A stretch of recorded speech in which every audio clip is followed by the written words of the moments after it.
در همین رابطه همکارم مریم رحمتی در نیویورک و مقابل ساختمان ترامپ، البته اگه اون اتوبوس پشت سر بذاره ببینیم اون ساختمان رو، با ما همراه شده. بیشتر بشنویم از تو مریم جزئیات رو.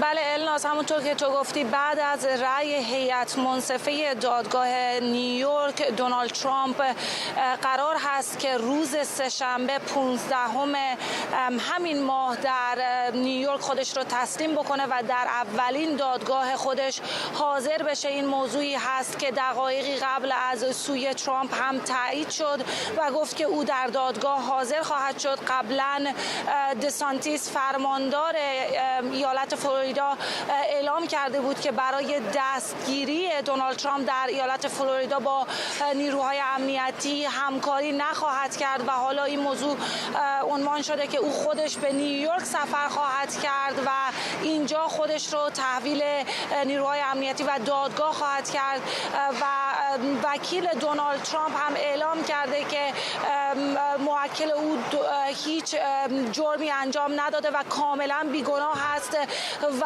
قرار هست که دونالد ترامپ در این دادگاه علیه این پرونده‌ای که از نظر تیم او و خودش یک پرونده سیاسی برای خدشه وارد کردن به انتخابات سال 2024 هست خواهند جنگید.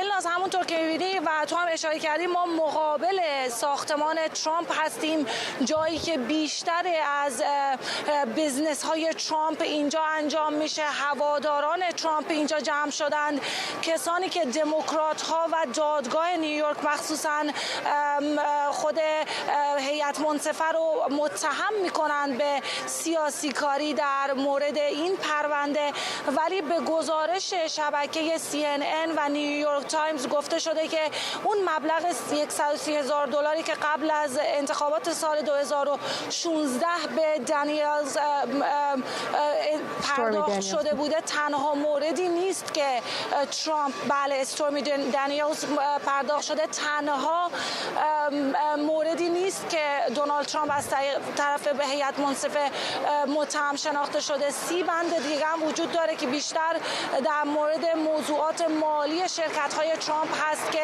هیئت منصفه دادگاه نیویورک اون رو متهم شناختند.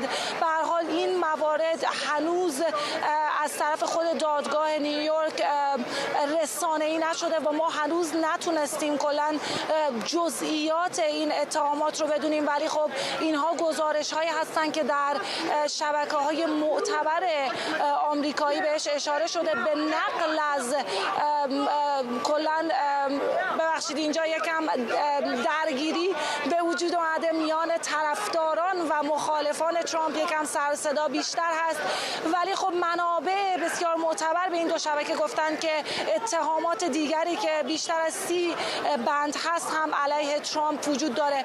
گفته شده که روز سه‌شنبه امکان داره به ترامپ حتی دستبند زده بشه و همچنین اینکه از او مثل تمام متهمین دیگر عکس برداری و انگشت نگاری بشه. در مقابل دادگاه نیویورک تدابیر امنیتی زیادی گرفته شده. همچنین اینجا در خیابان 5 نیویورک الناز پلیس نیویورک حضور داره و داره لحظه به لحظه تعداد طرفداران ترامپ زیاد میشه. تعداد بسیار کمی حضور دارن، هم از طرفداران ترامپ و هم از مخالفان ترامپ اینجا.